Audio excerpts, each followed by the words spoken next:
Quem já tem sido ministrado por Deus aí?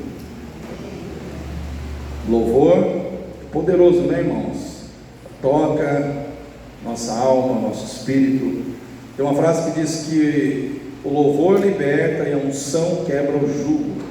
Ou seja, existe uma libertação que Deus opera quando nós louvamos, né? Então, quando eu penso assim em Paulo e Silas ali cantando na prisão e aquela libertação vem sobre eles, ali é uma libertação literal, né? Acontece uma libertação no entorno da vida deles, cadeias são quebradas, correntes são partidas, as portas das prisões são abertas, ou seja, tudo que estava ali aprisionando a vida deles por fora foi quebrado, porque eles já estavam livres por dentro. Amém? A libertação externa da sua vida começa quando você já é livre internamente para adorar. Ou seja, está tudo ruim, está tudo estranho, mas eu estou louvando. As coisas não estão bem à minha volta, mas dentro de mim existe alegria e fé para adorar a Deus. Irmãos, quando nós estamos vibrando, né, dessa maneira, eu vejo assim, coisas tremendas acontecem. Quem acredita que Deus é Deus de coisas tremendas, coisas extraordinárias? Eu também acredito assim, né? Louvado seja Deus pela vida dos irmãos. Nessa noite eu quero falar com os irmãos sobre a epístola de Tiago.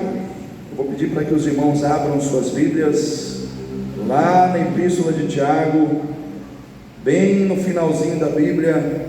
Acredito que vem o Apocalipse, vem Judas, 3 João, 2 João, 1 João, Pedro e Tiago, né? Então, tipo, caminhando de trás para frente, é mais fácil você achar o Tiago aí, né?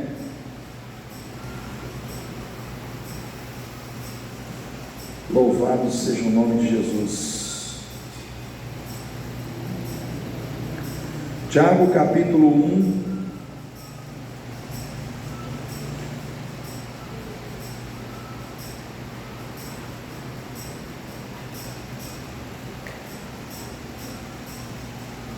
versículo 21, Tiago 1, 21 ao 27, Tiago capítulo 1, 21 ao 27, eu não sei se na tua Bíblia tem aí um tema, né, acima do versículo 21 que está assim, cumpridores da palavra. Quem tem essa versão aí? A irmã Elir, né? Alguns irmãos. Tem algumas outras versões que tem algum tema diferente? Ou não tem tema nenhum? Qual que é a tua, Nicole? A prática da palavra. Cumpridores da palavra, né? Muito bem. Então vamos lá, vamos ler aqui, né, esse texto da palavra de Deus.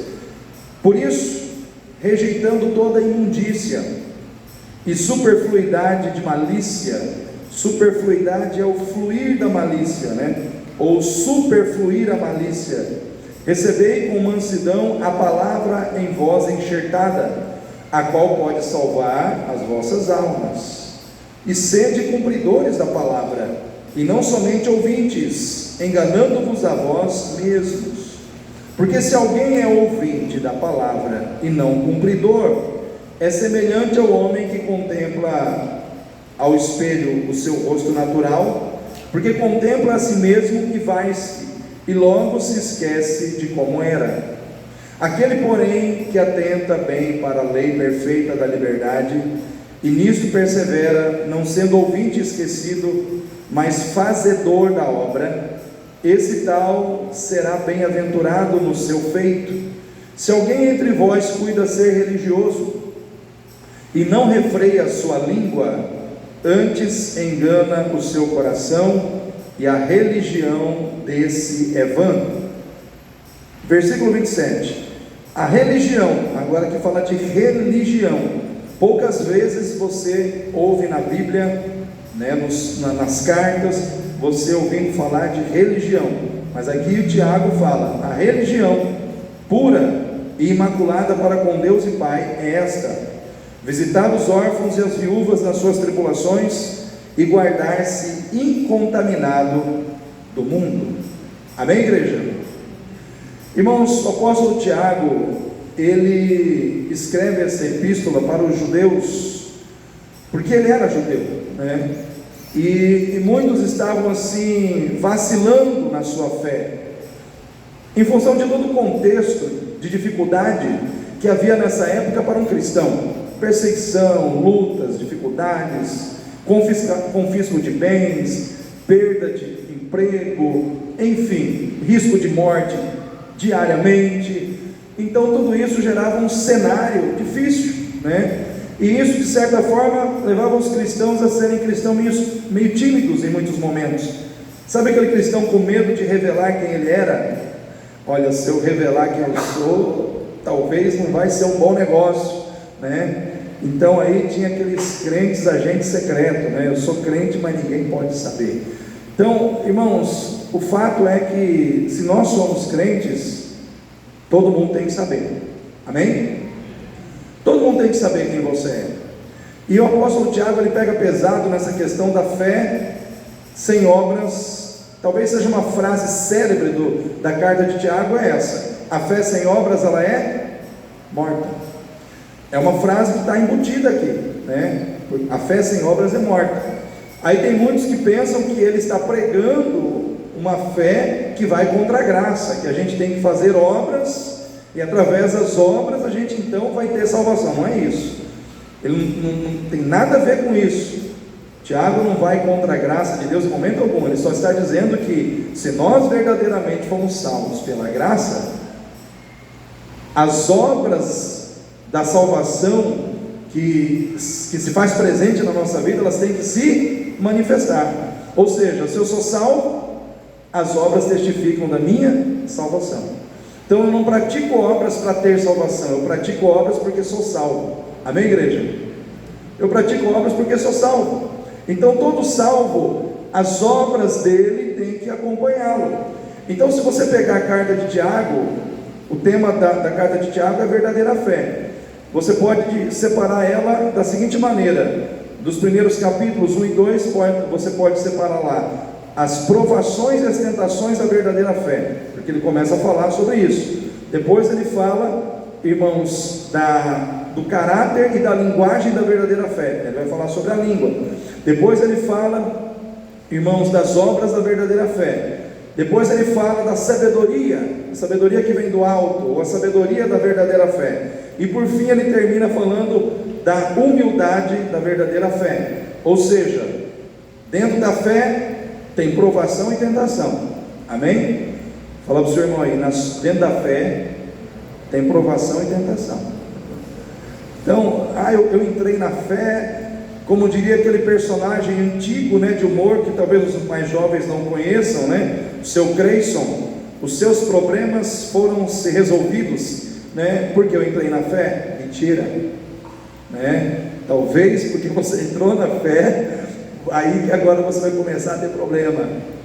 Às vezes a gente associa muito essa questão, né? Entrei na fé, agora sim que você vai enfrentar uma guerra, agora sim que você vai ter luta, agora sim que você vai ter batalha. Mas isso é bom.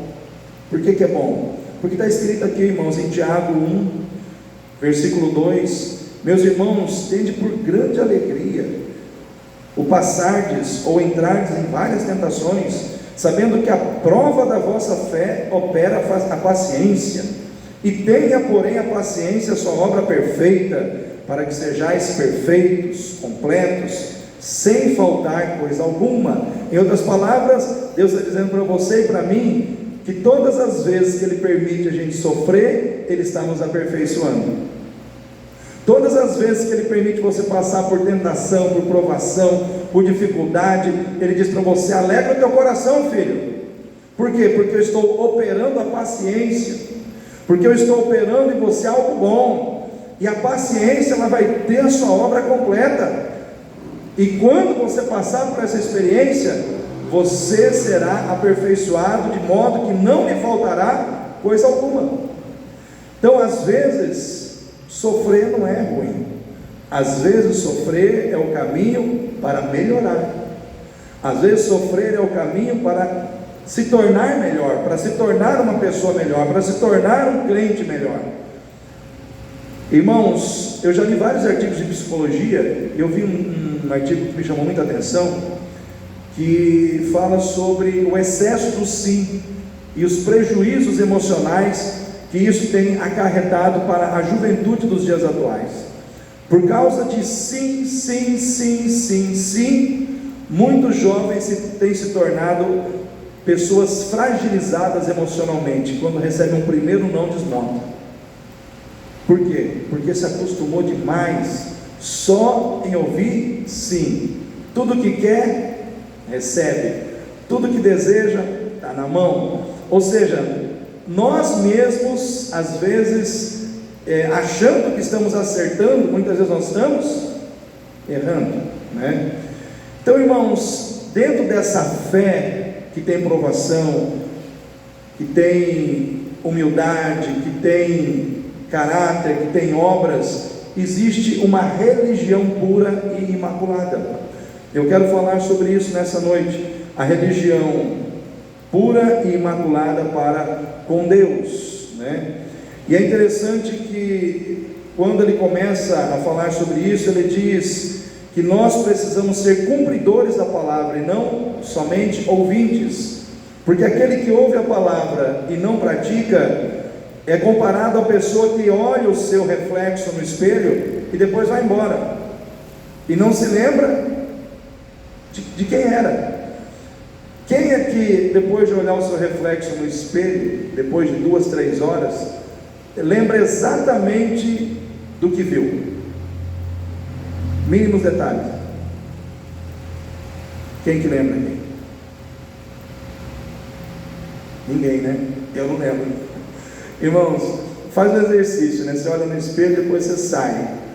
Não tem como a gente gravar aquela imagem e trazer, apertar um botãozinho assim, trazer. Quando a gente vê uma imagem e a gente se afasta dela, a tendência é que a nossa mente ela limpe aquela imagem para que outras imagens possam entrar, né? Você não vive, eu vejo a minha imagem no espelho, eu ando, saio de casa, ela está ali ainda. Não, as outras imagens precisam entrar, né? Então o que acontece? Aqui eu vi antes, ela vai sendo esquecida, ela vai ficando para trás. Então tem muitas coisas na palavra de Deus que nós não precisamos aprender, nós precisamos lembrar. Amém, irmãos? Quem aqui sabe que precisa ser obediente a Deus? Levanta a mão. Quantas vezes você já ouviu isso? Quem já ouviu isso mais de 100 vezes? Eu vou chutar que eu já ouvi isso mais de 100 vezes. Mas constantemente precisa ser lembrado. Sim ou não, irmãos? Por quê? Porque parece que vai passando os dias, vai passando os tempos, e aí a gente se depara com uma situação em que a gente fica ali tentado a não obedecer a Deus. E aí de repente Deus precisa falar conosco, porque a gente precisa obedecer a Ele naquela área da nossa vida. Por quê? Porque constantemente a gente precisa ser lembrado de coisas que nós já sabemos. Eu digo para você que muitas vezes você erra, não porque você não sabe, mas porque você muitas vezes não está praticando o que você aprendeu. Porque, irmãos, nós que estamos aqui, tem crente que está sentado aqui, eu tenho quase certeza que pode dar aula de muitas coisas relacionadas à Bíblia, muitas doutrinas, porque já ouviu demais. Já ouviu muitas coisas, já foi ensinado de várias maneiras em retiro, na igreja, culto de domingo, culto de quarta-feira, culto de libertação, escola bíblica dominical. Irmãos, mas muitas vezes está errando ainda. Por quê? Porque só ouviu. Só ouviu. O seu sucesso não está só em ouvir. O seu sucesso, ele começa a se materializar na hora que você começa a praticar. Você tem que praticar. E tem coisas da palavra de Deus que são mais difíceis de serem praticadas para uns do que para outros, né? Eu percebo assim que muitos crentes têm uma facilidade para praticar determinadas situações, e eu já vejo que outros já não têm a mesma facilidade, porque todos nós somos diferentes. O que para um é mais fácil, para o outro é mais difícil, e assim sucessivamente. Mas é ali que nós temos que colocar o nosso foco. Eu vou ser praticante nessa área da minha vida, eu vou ser praticante da palavra de Deus, né? Eu vou ser uma pessoa mais branda, eu vou ter domínio próprio, né? Eu não vou novamente explodir como eu tenho explodido, porque às vezes tem crente que explode, sim ou não, irmãos? Não é muçulmano, né? Mas explode, né? Não faz parte lá do Hamas, mas vive explodindo. E aí o que acontece? Quando ele explode, ele sempre machuca alguém, fere alguém. Aí eu pergunto, você vai continuar explodindo até quando, irmão? Até quando você vai continuar explodindo se você já sabe que não tem que explodir? Você consegue entender o que eu estou tentando falar?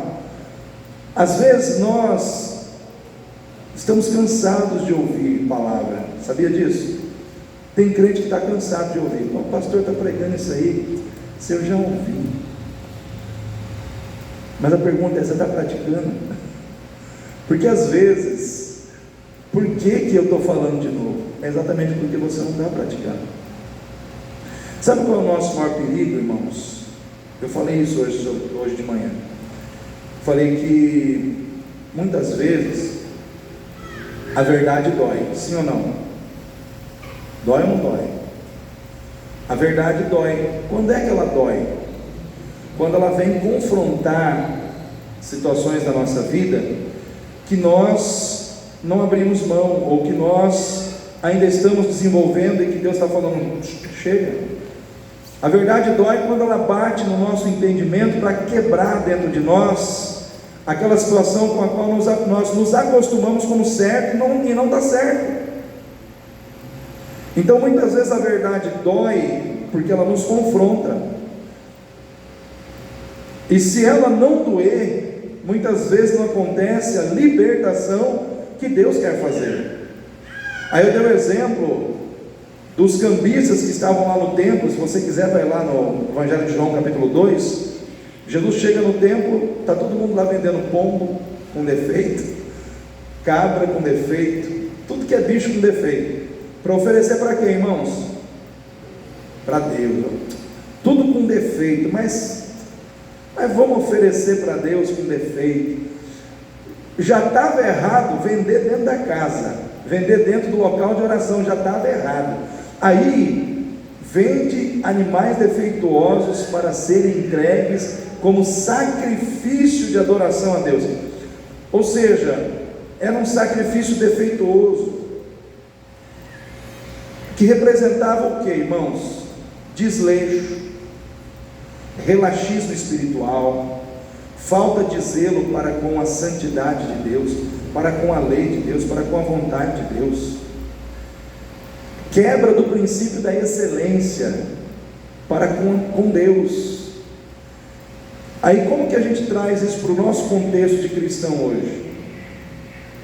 É aquela situação, o povo estava oferecendo a Deus qualquer coisa, quando eles entendiam, à luz da Bíblia, que para Deus tinha que ser o que, irmãos? O melhor. Vou repetir, dentro do contexto da adoração, o que a gente tem que oferecer para Deus é o melhor, mas eles estavam oferecendo qualquer coisa. Hoje nós temos uma igreja que está se acostumando a oferecer para Deus qualquer coisa do nosso tempo, qualquer coisa da nossa dedicação, qualquer coisa dos nossos recursos materiais. Às vezes a pessoa ganha R$1.000, ela tem que dar R$100 de dízimo, ela vem e coloca R$2, né? Senhor, né? O Senhor entende, né?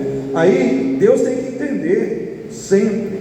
Só que a gente não percebe que isso está sendo prejudicial não só para o reino de Deus, está sendo prejudicial para o nosso próprio coração.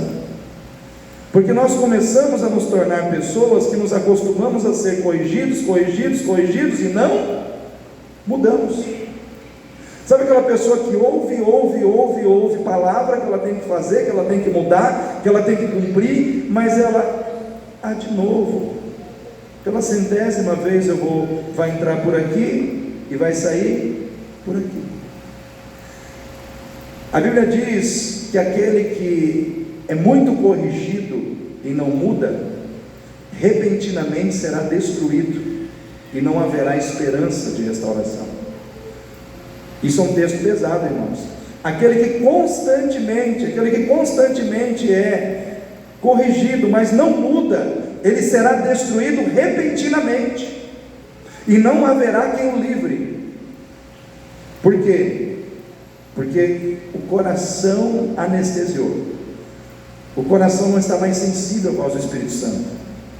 Esse é o grande perigo do crente, é quando o Espírito Santo fala e você já não sente mais ele falar. Irmãos, eu não quero perder isso nunca. Imagina, irmãos, a experiência de Sansão, quando ele estava lá com Dalila, só na curtição, né? E aí brincando com a Dalila, ela querendo descobrir onde estava a força dele, e ele começou a brincar com a Dalila, não, faça isso, faça aquilo, mas vou dizer uma coisa para você, o inimigo ele é insistente, ele não desiste até ele descobrir os seus segredos, até ele descobrir aonde está a sua força. E chegou a hora em que Sansão falou que a força dele estava nos cabelos, e aí cortaram os cabelos de Sansão. O que me chama a atenção, irmãos, que Sansão estava dormindo, e a hora que ele se levanta para lutar contra os filisteus de novo, achando que ele estava poderoso, que ele estava forte, no texto bíblico está assim: e Sansão não percebeu que o Espírito do Senhor já não estava mais com ele. É terrível isso, né, irmãos? A pessoa não percebeu que o Espírito do Senhor já não se encontrava mais na sua vida, brincou demais com o pecado. Aí eu pergunto para os irmãos: Sansão, será que não sabia que ele, como nazireu, não poderia tocar em cadáver, ele não poderia tomar vinho, tomar uma canjibrina, né? Será que ele não sabia que ele não podia contar para ninguém que a força estava nos seus cabelos? Ele sabia ou não sabia, irmãos? Sabia. Ele não caiu porque ele não sabia, ele caiu porque ele não praticou o que ele sabia. E a Bíblia diz: não seja ouvinte esquecido, pratica a palavra de Deus. Sansão é um exemplo clássico de alguém que ouviu e não praticou. Foi destruído repentinamente, a sua força foi embora, veio a prisão, veio a cegueira, o inimigo veio e colocou um ferro quente nos seus olhos. Um homem jovem poderia viver muito mais tempo, mas ele não levou a sério o propósito de ouvir e praticar a palavra de Deus. Irmãos, quantos de nós muitas vezes está assim dentro da igreja? Nós estamos fazendo o que nós queremos e não o que Deus quer. Eu já ouvi que eu tenho que fazer assim, mas aqui em casa é do meu jeito, eu vou fazer desse jeito. E aí a gente se acostuma, a gente vai se acostumando a viver uma vida onde a gente vem no culto, ouve a palavra, recebe mais uma vez um alerta de Deus, uma correção de Deus, um chamado de Deus, mas a gente não dá importância. A gente não dá importância. E aí a gente vai conquistando um coração que o Espírito Santo não consegue mais sensibilizar. O nosso coração vai ficando anestesiado no erro. E eu quero dizer uma coisa para você, querido: Deus é um Deus de amor, mas grave bem o que eu vou dizer: Deus é um Deus de juízo. Se você acompanhar a história, você vai ver que na época do dilúvio, o dilúvio veio e encobriu toda a terra de água. 40 dias e 40 noites de chuva.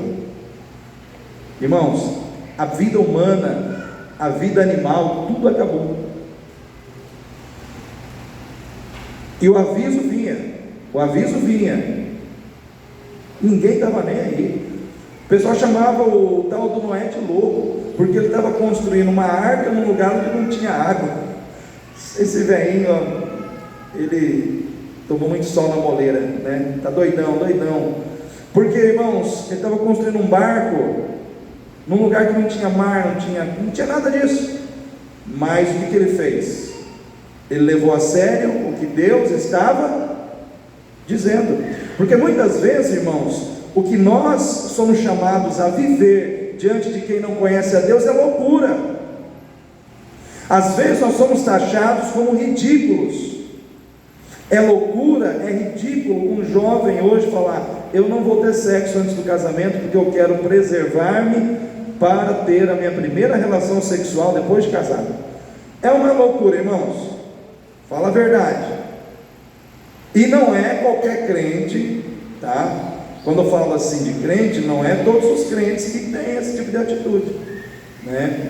Dentro da igreja tem muitos crentes que não conseguem chegar até o casamento intacto ou intacta, né? Acontece antes. Mas quando a gente diz que a gente tem isso como propósito de vida, a gente é taxado como bobo, imbecil, louco e por aí vai. Mas são princípios e valores que fazem parte da nossa fé e do nosso relacionamento com Deus. O problema nosso é que nós não queremos ser vistos pelo mundo como alguém que é ridículo. A gente quer ser visto no mundo como alguém que é legal, né? A gente quer viver mais ou menos como as pessoas que estão lá fora vivem, sem muita diferenciação. E é aí que a gente cai no pecado. É aí que a gente escorrega na maionese. É aí que a gente vai, irmãos, para o erro. A Bíblia diz que a religião pura e imaculada para com Deus, ela exige daqueles que vivem essa fé, que essas pessoas não sejam somente ouvintes da palavra, mas praticantes da palavra. Porque se nós nos acostumarmos a ouvir, e lá fora a gente fazer totalmente diferente, nós estamos cavando a nossa própria sepultura. Porque vai chegar uma hora em que não tem mais pregador e nem pregação que consiga alcançar teu coração. E eu fico pensando que Deus é tão bom, irmãos, porque Ele levanta tudo que é tipo de pregador hoje. Já reparou? Quem já ouviu o Cláudio Duarte aí? Levanta a mão. O homem fala engraçado, né? E Deus usa o Cláudio Duarte para falar de forma humorística, porque Ele quer alcançar o coração das pessoas que precisam ouvir esse tipo de linguagem. Mas tem uns caras que só gostam de chicote, só gostam de Silas Malafaia. É aquele crente que só quer apanhar. Eu quero apanhar, eu gosto de um cara que fala duro, né? Aí vai lá e Deus levanta um cara que fala duro.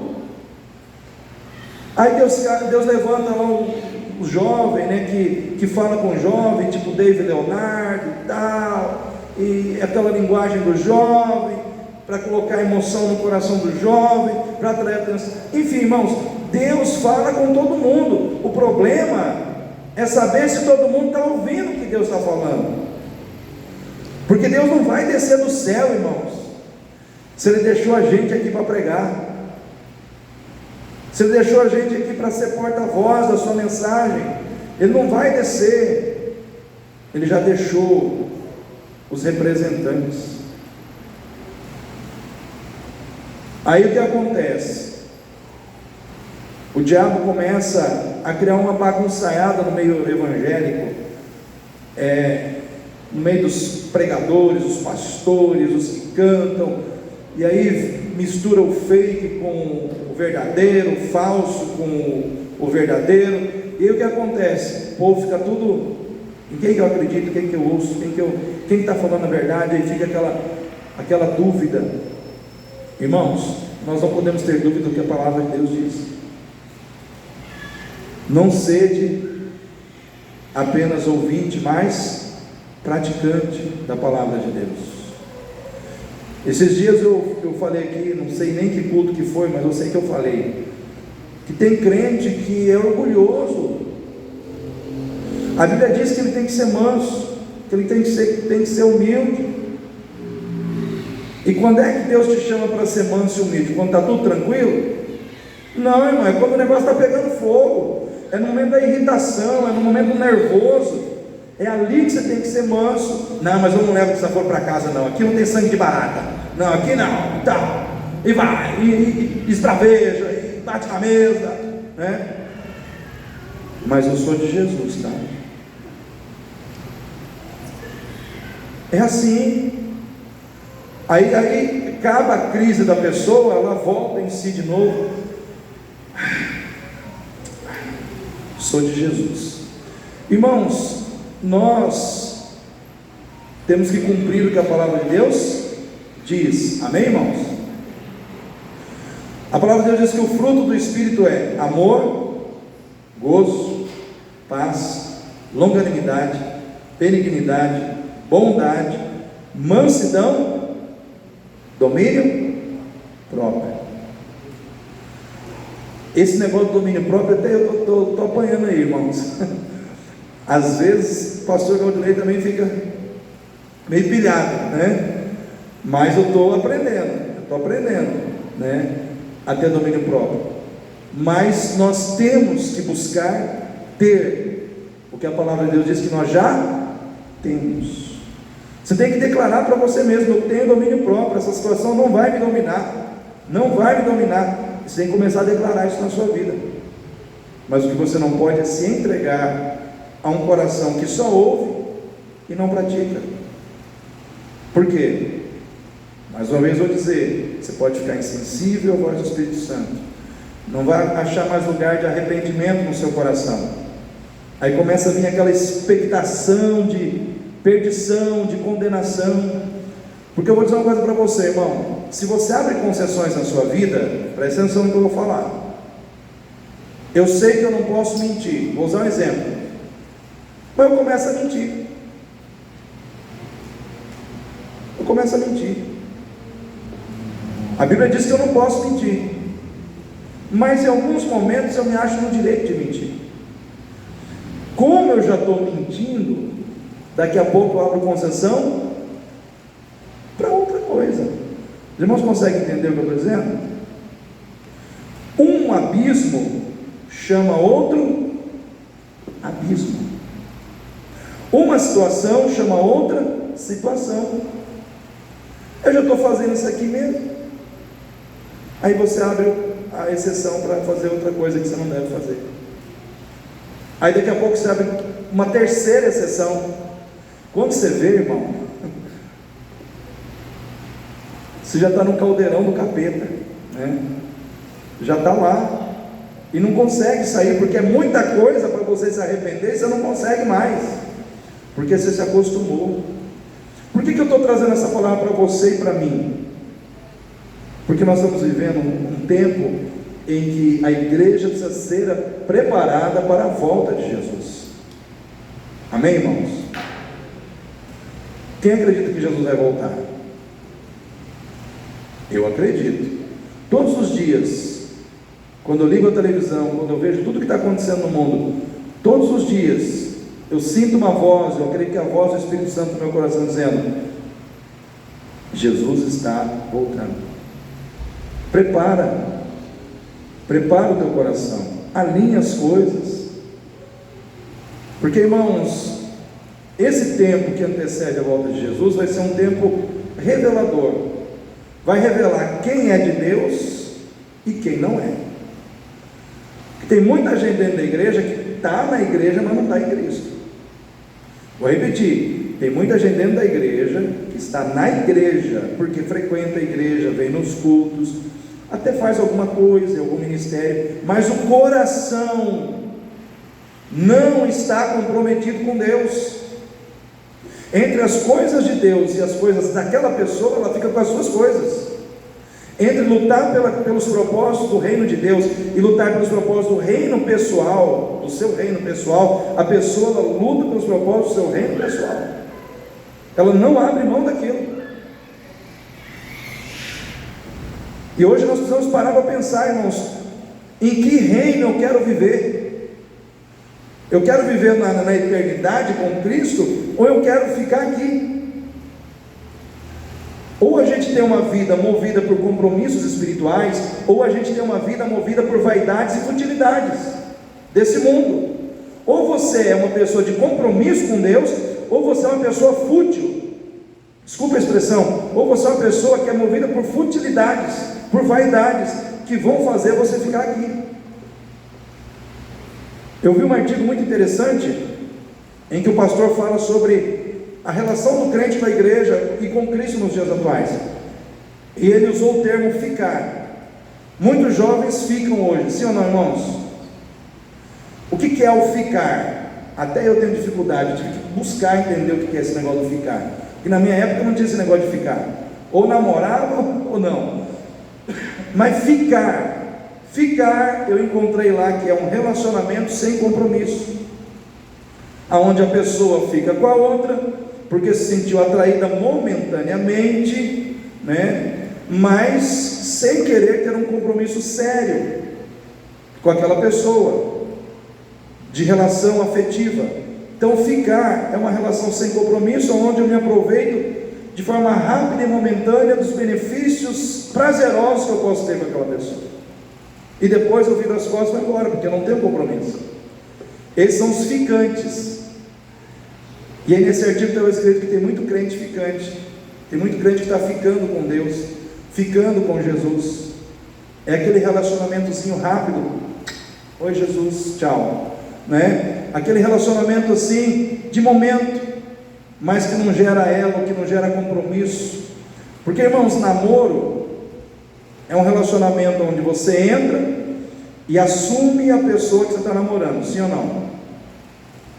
Por exemplo, a Carla vai dizer, Carla já é noiva, né? Mas vamos começar do namoro. Davi é meu namorado.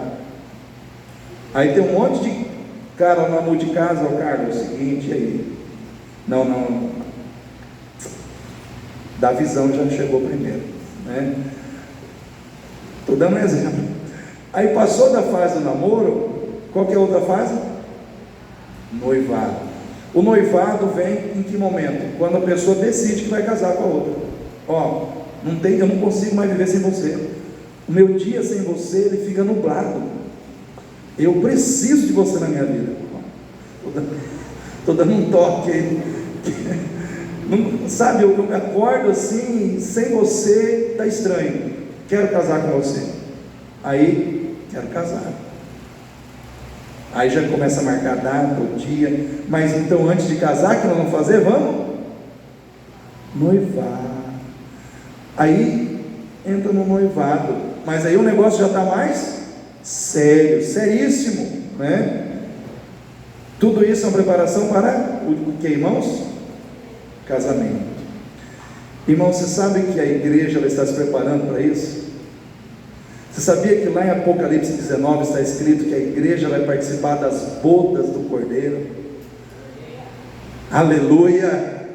Vai ser o dia quando nós, irmãos, como igreja, nós vamos encontrar com o noivo, e nós vamos estar eternamente com ele para sempre. Mas aqui na terra eu não posso ficar com Jesus. Eu tenho que aliançar, eu tenho que estar noivado com ele. Eu tenho que estar já aliançado com o Senhor. Por quê? Porque ele não vai receber os ficantes. Quem quer ficar com Jesus vai ficar quando ele voltar. Os irmãos estão entendendo o que eu quero dizer? O que o Senhor quer de nós é compromisso, irmãos. E compromisso vai exigir que você renuncie, vai exigir que você abra mão de coisas tuas para abraçar as coisas do noivo, para abraçar os interesses do noivo, para abraçar os ideais do noivo. O compromisso não pode faltar no nosso coração nesses dias. E compromisso é uma coisa que a gente vê pela assiduidade das pessoas nos cultos, pela preocupação que nós temos em orar, em buscar a face de Deus, pela preocupação com a palavra, com o estudo da palavra, com o crescimento que a gente tem que ter. Irmãos, existe o crente sem compromisso e existe o crente com compromisso. Qual que você quer ser? Pessoas que têm compromisso com Deus, presta atenção, geralmente elas crescem mais rápido, elas amadurecem mais rápido, elas não têm dificuldade de lidar com coisas sérias que exijam delas abrir mão de situações. Pessoas com compromisso são pessoas que não têm medo de estar numa reunião onde se estuda a Bíblia. Por quê? Porque ela tem coisas para falar. Por quê? Porque ela tem Bíblia dentro dela, ela tem conteúdo de Deus no seu coração. Agora o crente sem compromisso, ele foge de estudo bíblico. Por quê? Porque ele não tem. O crente sem compromisso, ele não cresce, fica 1 ano, 2 anos, 3 anos, 5 anos na igreja, estagnado, brigando pelos mesmos motivos, brigando pelas mesmas coisas, não sai do lugar, não evolui, não desenvolve, não avança. Nós temos que saber em que nível, em que ponto da nossa caminhada nós estamos. O que você quer da sua vida? O que você quer nesse tempo em relação ao seu relacionamento com Cristo? A religião pura e imaculada para com Deus exige de nós um compromisso em praticar a palavra, irmãos. Deus não quer saber o quanto você sabe de perdão, já disse isso. Ele quer saber se você perdoa. Deus não quer saber o quanto você sabe de santidade, Ele quer saber se você está se santificando, né? Deus não quer saber o quanto você sabe de amor sacrificial, Ele quer saber se você está amando sacrificialmente, Ele quer saber se você está praticando isso. Porque se nós não praticarmos, a nossa religião é vã. A religião pura e imaculada para com Deus nos leva a ter um cuidado com a língua. Fala com o seu irmão aí, cuida da língua, irmão. Cuidado com a língua, né? Olha só, versículo 26: se alguém entre vós cuida ser religioso e não refreia a sua língua, antes engana o seu coração e a sua religião é vã. Irmãos, a língua é um membro pequeno. Ah, pastor, mas eu ouvi um camarada tem uma língua grande, né? Irmãos, a língua é um membro pequeno, né? Dependente de anatomia de cada corpo humano. A língua é um membro pequeno diante do tamanho de todo o corpo. Só que a língua, ela é poderosa. Imagina, a Aurinete dele não? Professores, né? A Eliane é professora. Os professores falam bastante quando estão dando aula, sim ou não? Um professor que sabe utilizar bem o ato de falar, que sabe utilizar bem a sua língua, ele pode encorajar seus alunos, animar seus alunos, colocar nos seus alunos sonhos, ideais, propósitos, levantar seus alunos. Como um professor também pode, dependendo da maneira que ele usar a sua língua, ele pode desencorajar, desmotivar e até tirar do coração do aluno o desejo de estudar. Sim ou não, irmãos? A língua, ou o falar, é uma coisa que nós não podemos subestimar. Vou dar um exemplo. Imagina um pai, tem lá o seu filho de 10 anos, e aquele menino tirou 10 em várias matérias. Aí aquele pai abraça ele e diz: filho, parabéns, você é orgulho do papai, né? Você é inteligente, você vai ser médico, você vai ser doutor, você vai ser engenheiro, você vai ser astronauta, você vai ser pastor. Vou colocar aí pastor também, né? Enfim, esse menino vai ficar mal ou vai ficar bem? Vai ficar bem, né, Jorge? Agora imagina se ele tirou 5. Aquele pai chega para ele e fala: você é burro, você não vai ser ninguém na vida. e vai falando. Só de eu falar isso, você já não sente um peso no seu coração? Sim ou não, irmãos? Imagina isso no coração de uma criança. Ou seja, uma palavra ela pode te levantar e projetar você para o futuro, para ser alguém, como uma palavra ela pode te enterrar e fazer você viver, ser uma pessoa traumatizada, que não vai conseguir ir para frente, porque sempre aquela palavra vai estar no teu coração dizendo que você, um dia alguém disse para você, e alguém muito importante disse para você, que você é burro, que você não é ninguém, que você nunca será ninguém. Aí eu pergunto para os irmãos, é necessário refrear a língua, irmãos? Porque nós, como adoradores do Deus vivo, como religiosos da fé em Cristo, nós muitas vezes estamos aqui louvando, dizendo: Espírito, Santo Espírito, és bem-vindo aqui, e nós oramos, nós falamos, nós elogiamos a Deus. Só que de repente a gente sai lá fora, acaba o culto, chega em casa, a gente xinga a mulher, e xinga os filhos, e aí? Ou então a gente sai na rua e leva uma fechada no trânsito, e aí a gente fala aquelas palavras bonitas, né? Para a pessoa que nos fechou, e espraveja, e grita, e xinga. Eu não vou nem mencionar aqui palavrão que a gente pode usar, mas aí eu pergunto: será que quando a gente faz isso, nós não estamos invalidando a nossa fé? Por isso que diz assim: aquele que não refreia a sua língua, antes engana o seu coração, a sua religião é vã. Ou seja, a sua religião, o que é uma coisa vã? É uma coisa que não tem resultado, que não produz resultado. Os resultados são mortos porque você, com a sua língua, está matando, né? Então a língua, ela precisa ser domada, ela precisa ser controlada. Às vezes nós julgamos muito facilmente as pessoas, sim ou não, irmãos? Ah, o fulano é isso, é assim, é assado. E nós? Será que nós estamos num nível tão espiritualizado que a gente se dá ao direito de julgar os outros?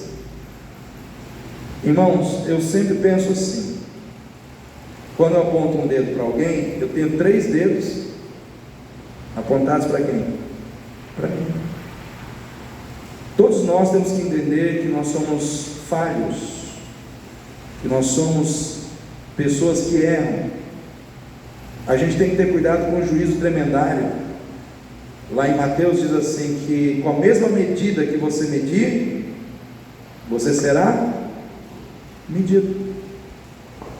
Então cuidado como você está medindo os outros, porque algum dia você também pode ser medido. Então nós temos que aprender o que? A humildade. Qual que é, irmãos, o remédio? Humildade. Humildade sempre. Humildade sempre. A religião pura e imaculada para com Deus é aquela que coloca no nosso coração a responsabilidade de nós cuidarmos, amarmos as pessoas e vivermos em santidade. Aqui diz assim: a religião pura e imaculada para com Deus, versículo 27, é esta: visitar os órfãos e as viúvas nas suas tribulações e guardar-se incontaminado do mundo. Em outras palavras, amar, cuidar do órfão e da viúva, o que é? Amar de forma prática. Amém, irmãos? Cuidar da necessidade, olhar para a necessidade dessas pessoas. Quem são os órfãos e as viúvas? São aqueles que a gente precisa ver como figuras representativas de todo ser humano que está à nossa volta, que precisam de sustentação e de segurança.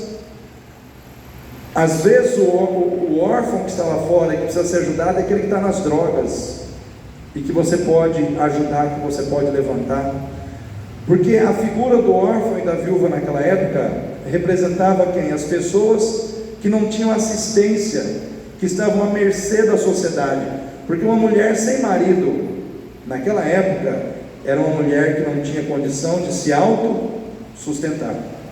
Amém, igreja? Naquela época, não é que nem hoje, né, irmãos? Hoje a mulher faz tudo que um homem faz, até melhor às vezes. Mas naquela época a mulher, ela só podia depender do marido ou do filho mais velho, ou de algum filho único. Mas se ela não tivesse marido e se ela não tivesse filho, ela estava enrolada, ela não tinha como se sustentar, né? E o órfão é a mesma coisa, aquele que está sem pai ou sem mãe, estava perdido, precisando ser acolhido e ajudado. Tem muita gente lá fora que está órfão de amor, de carinho, de atenção, está órfão de uma palavra amiga, está órfão de um abraço. E sabe quem Deus levantou para cuidar dessa pessoa? Você, eu, cada um de nós. Amém, irmãos? Essa semana que passou, eu e a Marlene estávamos na cidade fazendo as entregas nossas dos perfumes, dos boticários da vida. E aí, é que é muita gente pedindo na cidade, muita gente, é cartaz, eu sou venezuelano, eu sou colombiano, eu preciso comer, enfim, é difícil. Mas tem momentos assim específicos que você vê que Deus fala assim, não, essa pessoa você tem que ajudar. E naquele dia, tinha um camarada sentado na beira do asfalto, dizendo assim, eu preciso comer. E naquele momento eu não tinha o tal dinheiro no bolso. Só que aquele homem ficou na minha cabeça, né? E aí eu saí com o carro e ficou ali. O cara falando, eu preciso comer. Aí o que eu fiz? Eu fui com a Marlene no Boticário, e do lado do Boticário tem um restaurante, né, de faz marmitex. Eu peguei, fui lá e passei o cartãozinho, porque não tem dia tem cartão, né, irmãos? Passei o cartão, comprei o marmitex pro rapaz. E aí vim com a Marlene dando a volta na cidade, com aquela esperança de achar aquele homem lá, né, para dar aquele marmitex para ele. E aí nós chegamos naquele lugar, o homem não estava mais. Aí eu desci, andei uma quadra, fui para lá, fui para cá, falei, Senhor, cadê o cara? Né? E aí tá, eu falei, mas vamos adiante. Aí passamos, descemos a 13 de maio, na 26 com a 13, tinha um pai com uma criancinha sentada assim, na beira do asfalto. Falei, opa. Eu estacionei o carro, fui lá e levei o marmitex para aquele pai com aquela menininha, assim, do tamanho da Heloísa mais ou menos, os dois sentados na beira da rua, acredito que esperando um marmitex, né? E eu cheguei lá e entreguei o marmitex para ele, e ele recebeu aquele marmitex e falou, valeu. E então eu fiquei pensando, irmãos, nós não podemos deixar o mundo tirar do nosso coração o amor e a sensibilidade no sentido de ajudar as pessoas. Às vezes é muita coisa, você não vai conseguir dar marmitex para todo mundo, mas quando Deus tocar no teu coração, isso vai acontecer em algum momento, Deus vai colocar alguém no teu caminho. Se você sentir, não deixe de fazer, cuide daquela pessoa, dê o que aquela pessoa precisa. E é interessante que eu vim para o Hiperdia, isso foi na terça, aí teve o Hiperdia aqui, na quarta-feira de manhã. Aí veio as irmãs que estão nos ajudando, irmã Laura, irmã Cecília, minha sogra, Marlene, irmã Ana também participou aqui. Aí depois chegou o Kleber e a irmã Débora Lídia. E aí o irmão Kleber, a gente começou a conversar sobre essas questões. E o irmão Kleber falou assim, pastor, a igreja hoje ela precisa ser mais atuante, nós como igreja muitas vezes estamos deixando de ajudar, não estamos fazendo o que deveríamos fazer. E ele falou assim, eu vi um estudo, aí ele falou a palavra lá em hebraico, um termo judaico, que os judeus, eles têm, na cultura deles, eles têm esse termo, que significa, não deixe de cuidar do outro, não deixe de suprir completamente a necessidade do outro. Então diz que no judaísmo, quando alguém precisa de alguma coisa, você não pode dar a metade, você tem que dar tudo que aquela pessoa precisa. É um sistema de prosperidade. Você faz isso, automaticamente você recebe da mesma maneira. Então ele disse assim, eu não lembro a palavra, ele falou, aí ele usou o exemplo do marmitex. Ele não sabia que eu tinha tido essa experiência com esse rapaz no dia anterior. Falou, vamos supor, pastor, que um rapaz chega para o senhor e pede um marmitex. Falei, opa, revelação, será? Né? Aí ele falou assim: se o senhor pega R$5 e dá para ele inteirar, o senhor não resolveu o problema dele. Resolveu o problema dele é ir lá e comprar um Marmitex e entregar o Marmitex inteiro. Então, quando nós fazemos isso, nós estamos trazendo prosperidade sobre a nossa vida. Falei, Aí eu contei para ele o que eu acabei de contar para os irmãos sobre a história do rapaz. Ele falou assim: às vezes Deus faz isso com a gente porque Deus quer nos abençoar, e para Ele nos abençoar, Ele precisa que a gente dê um passo de fé em generosidade. Às vezes ele até falou para mim assim: pastor, talvez não era nem tanto dar comida para a pessoa, Deus queria que o senhor fizesse para que Ele pudesse abençoar o senhor. E às vezes a gente precisa abençoar para ser abençoado, a gente precisa dar para que Deus possa nos dar. Então foi muito interessante, tudo isso nós conversamos na quarta-feira. A irmã Laura foi embora, né? Passou um pouco, bateu uma mulher aqui, desesperada, acho que ela queria até se matar. Aí eu falei: a senhora veio para o Hiperdia? Não, eu vim procurar ajuda espiritual, eu estou desesperada. Aí eu falei: entra aqui, vamos conversar. Aí conversei com ela, comecei a ministrar a palavra na vida dela. Aí ela me contou a história dela, crente, batizada, mas desviada, foi para o mundo, desviou, afastou. Falei: quer voltar para Jesus? Quero. Vem aqui então, vamos orar. Aí eu trouxe ela aqui na frente, ungi a cabeça dela, comecei a orar. Na hora que eu coloquei a mão na cabeça dela, o demônio manifestou. Fazia tempo que eu não vi um demônio manifestar, irmãos. E essa mulher urrava, e berrava, e engruvinhava as mãos, mas ela estava assim numa situação terrível. Assim, eu senti muita compaixão daquela alma. E quando ela levantou liberta, para a honra e glória do Senhor Jesus. Mas isso me despertou para o fato de que a igreja, ela precisa estar aberta, né? Ela falou: pastor, eu parei aqui, porque ela não é uma pessoa perdida, andarilha. Ela estava de carro, ela mora na Marquês de Pombal, ela pegou o carro dela e saiu procurando uma igreja, porque ela estava desesperada. Eu fico pensando quantas pessoas estão assim por dentro, desesperadas, né? Às vezes uma opressão, ou às vezes até uma possessão demoníaca na vida da pessoa, e nós precisamos cuidar do órfão e da viúva. Aquela mulher, para mim, se encaixa aqui. Ela representa o órfão, a viúva, aqueles que estão perdidos. Aquele homem do Marmitex representa o órfão e a viúva. Tem muita gente aí fora que precisa ser socorrido. E sabe quem que Deus vai usar? Você, eu, cada um de nós que está aqui.